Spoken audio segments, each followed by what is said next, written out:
तो संख्या के अंदर सबसे पहले क्या आता है? प्राकृत संख्या आता है। अभी प्राकृत संख्या क्या होता है? इसको बोलते हैं इंग्लिश में नेचुरल नंबर। अभी क्या होता है? प्राकृत संख्या क्या होता है? तो गिनने की प्रक्रिया को यानी गिनती को, मान लें कितने बच्चे हैं तो गिनती शुरू करेंगे। तो कहाँ से शुरू जो है करेंगे गिनती? एक से करेंगे। तो अगर दुनिया में कोई भी चीज है, अगर गिनती गिनेंगे तो कहाँ से शुरू करेंगे? एक से करेंगे। यानी कि गिनने की प्रक्रिया को हम लोग प्राकृतिक संख्या कहते हैं। ठीक है, जैसे हो गया 1 2 3 4 5, और इसी तरह जो है बढ़ते रहेगा, इसी तरह अनंत तक। और गिनती का कोई अनंत मतलब गिनती का कोई मतलब अंतिम सीमा नहीं है, बहुत है ना। उसी तरह जो है एक होता है पूर्ण संख्या।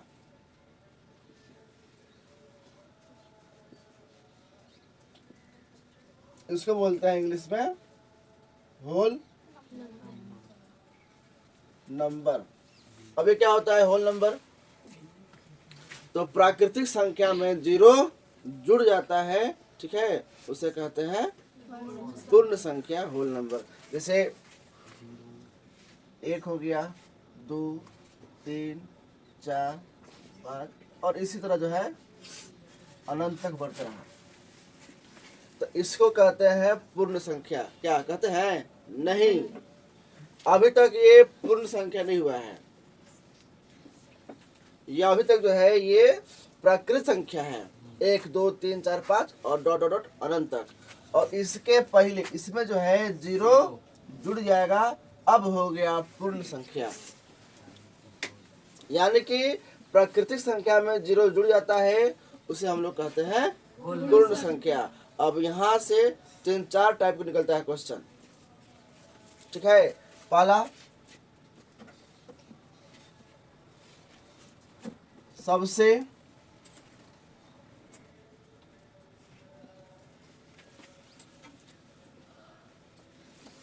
छोटी प्राकृत संख्या। तो सबसे छोटी प्राकृत संख्या क्या होगा? 1 होगा। इससे और कोई छोटा है? नहीं है। तो 1 हो गया। तो एग्जाम में जो है देगा ऑप्शन, है ना, कि निम्नलिखित में सबसे छोटी प्राकृत संख्या क्या है? तो रहेगा +1 -1 0, इनमें से कोई नहीं। तो बताइए कौन होगा इसमें से? +1। यहाँ पे 1 लिखा है, यहाँ पे प्लस छिपा हुआ है ना, तो इस तरह का आता है। इसके बाद जो है दूसरा सवाल मिलेगा तुमको, सबसे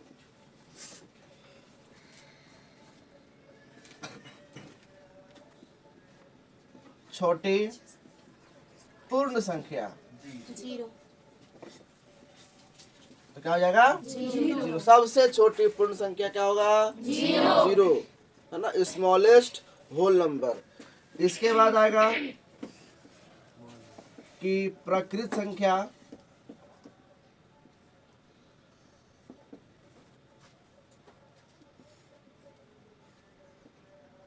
पूर्ण संख्या, प्राकृत संख्या को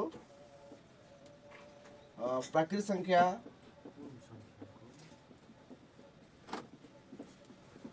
पूर्ण संख्या हो सकती है।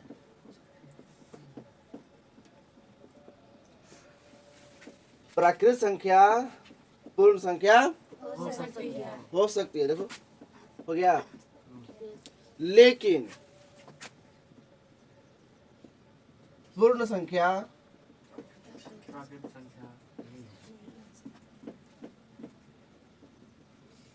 पूर्ण संख्या प्राकृत संख्या नहीं हो सकती है। काहे? क्योंकि सवाल क्या है, मान लो कोई पूछेगा सवाल कि क्या प्राकृत संख्या पूर्ण संख्या हो सकती है? हाँ। कैसे? क्योंकि प्राकृत संख्या पूर्ण संख्या में पूरा पूरा आता है, ठीक है, पूरा। लेकिन पूर्ण संख्या प्राकृत संख्या नहीं हो सकता है। क्यों? क्योंकि पूर्ण संख्या 0 से शुरू होता है और प्राकृत संख्या 1 से शुरू होता है, बस अंतर यही है। तो यही आता है एग्जाम में, आ सकता है ना। इसके बाद आता है सम संख्या।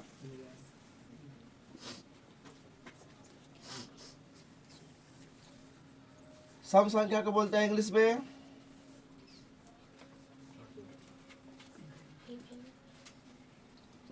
इवन नंबर, है ना। अब ये क्या होता है? सम संख्या किसे कहते हैं? तो जो संख्या 2 से पूरा पूरा विभाजित हो जाए उसे कहते हैं सम संख्या, है ना। मतलब जो संख्या 2 से पूरा पूरा कट जाता है उसे कहते हैं सम संख्या। जैसे 2, 4, 6, 8, इसी तरह जो है बढ़ते जाएगा। ये सब क्या है? सम संख्या। 2, 4, 6, 8, 10, है ना। ये सब 2 से पूरा पूरा कट जाएगा। इसके बाद आता है विषम संख्या। इसको बोलते हैं इंग्लिश में ऑड नंबर।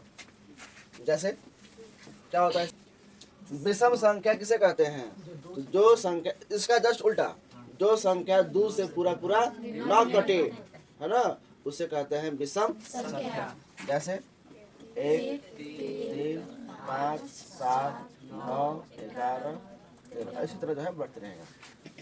तो जो 2 से पूरा पूरा न कटे उसे कहते हैं विषम संख्या, और जो 2 से पूरा पूरा कट जाए उसे कहते हैं सम संख्या। ठीक है। इसके बाद आता है अभाज्य संख्या।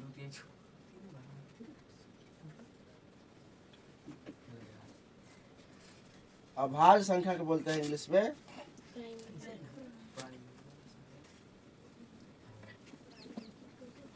Prime number. अभाज्य संख्या ये क्या होता है?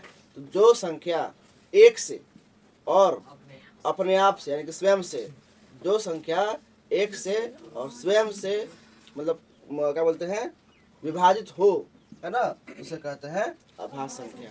मतलब जो संख्या 1 से और अपने आप से कटता है उसे कहते हैं अभाज्य संख्या।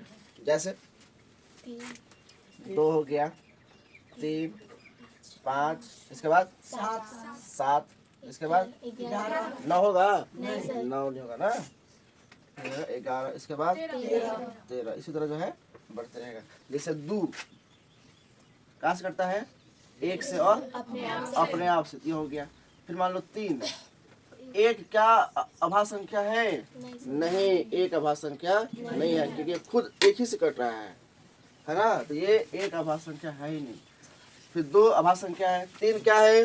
अभाज्य संख्या किसे? क्योंकि ये 1 से कट रहा है और अपने आप से। 4, तो 4 किससे कटता है? 1 से, 2 से और अपने आप से। तो ये क्या हो गया? ये अभाज्य संख्या नहीं हुआ, ये हो जाएगा भाज्य संख्या, है ना। क्या हो जाएगा? भाज्य संख्या। इसको बोलते हैं इंग्लिश में कंपोजिट नंबर। ये क्या होता है? तो जो संख्या 1 से, स्वयं से, इसके अलावा दूसरे संख्या से भी कटता है उसे कहते हैं भाज्य संख्या, है ना।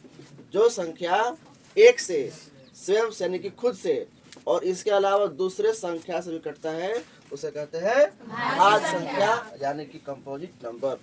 जैसे ये 2 का हो गया, क्या हो गया? प्राइम नंबर हो गया।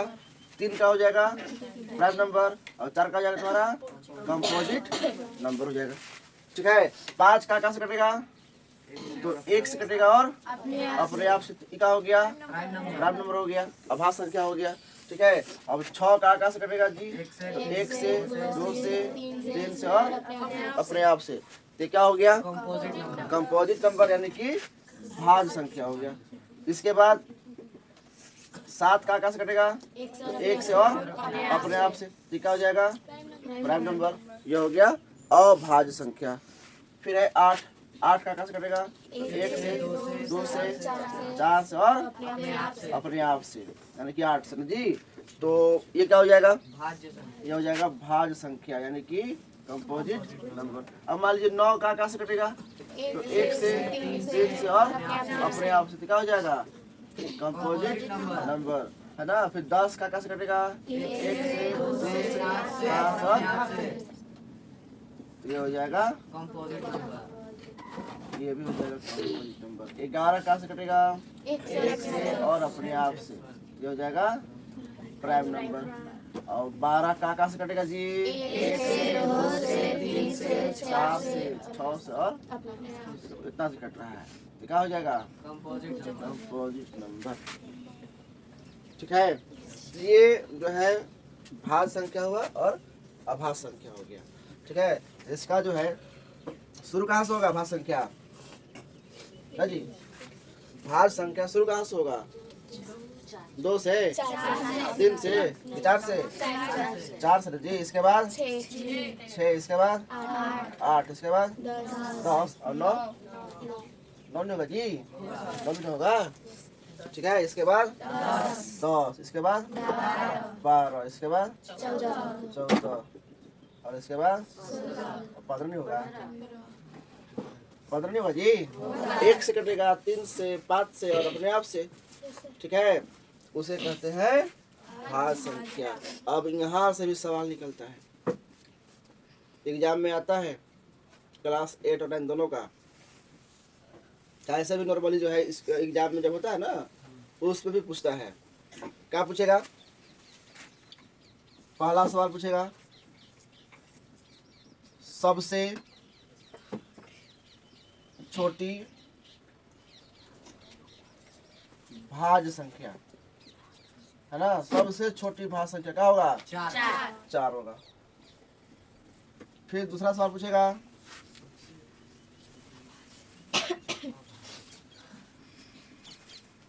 सबसे छोटी अभाज्य संख्या, ये हो जाएगा 2। समझ में आया ना? लेकिन मान लो अगर कोई पूछ दिया कि सबसे बड़ी अभाज्य संख्या क्या होगा, तब मान लो पूछ देगा कोई कि सबसे बड़ी अभाज्य संख्या क्या होगा, तो कितनी बड़ी? सबसे बड़ी तो कितनी बड़ी? तो ये होगा अपरिमित रूप से जो है, ये तुम्हारा गलत हो जाएगा सवाल। मतलब इसका कोई सीमा ही नहीं है, कितना बड़ा, है ना, इसका कोई सीमा ही नहीं है। लेकिन जब कहा जाए कि 2 अंक के सबसे बड़ी अभाज्य संख्या, 2 अंक के सबसे बड़ी अभाज्य संख्या, या पूछ देगा कि 1 अंक के सबसे छोटी अभाज्य संख्या कितना हो जाएगा? 2। 1 अंक के सबसे छोटी अभाज्य संख्या कितना होगा? 2। और 1 अंक के सबसे बड़ी अभाज्य संख्या कितना हो जाएगा? तो 7, है ना। कहाँ पे है? 7 है। ठीक है, और 2 अंक, तो 2 अंक कहाँ से कहाँ होता है जी? तो 10 से लेकर कहाँ तक? 99 तक। और 3 अंक 100 से लेकर 999 तक। और 4 अंक तो 1000 से लेकर 9999 तक। तो ये होता है 2 अंक, 3 अंक, 4 अंक। इससे अगर पूछा जाए सवाल, पूछ देगा कि 2 अंक के सबसे छोटी अभाज्य संख्या क्या होगा? अभाज्य संख्या 93। हम छोटी पूछे हैं। 2 अंक के सबसे छोटी अभाज्य संख्या तो 11 होगा। 2 अंक के सबसे छोटी अभाज्य संख्या कितना हो जाएगा? 11 हो जाएगा। अब यही पूछा जाए कि 2 अंक के सबसे बड़ी अभाज्य संख्या क्या होगा? 2 अंक के सबसे बड़ी अभाज्य संख्या क्या होगा? 97 होगा। क्योंकि 97 किसी के पहाड़ा में नहीं आता है। यहाँ पर अगर देखा जाए तो आप आसानी से समझ सकते हैं। अभाज्य संख्या किसे कहते हैं? जो किसी के पहाड़ा में नहीं आता है। अभाज्य संख्या किसे कहते हैं? जो किसी के पहाड़ा में नहीं आता है उसे कहते हैं अभाज्य संख्या। सिंपल। जैसे 99 हो जाएगा, कहाँ से कटेगा?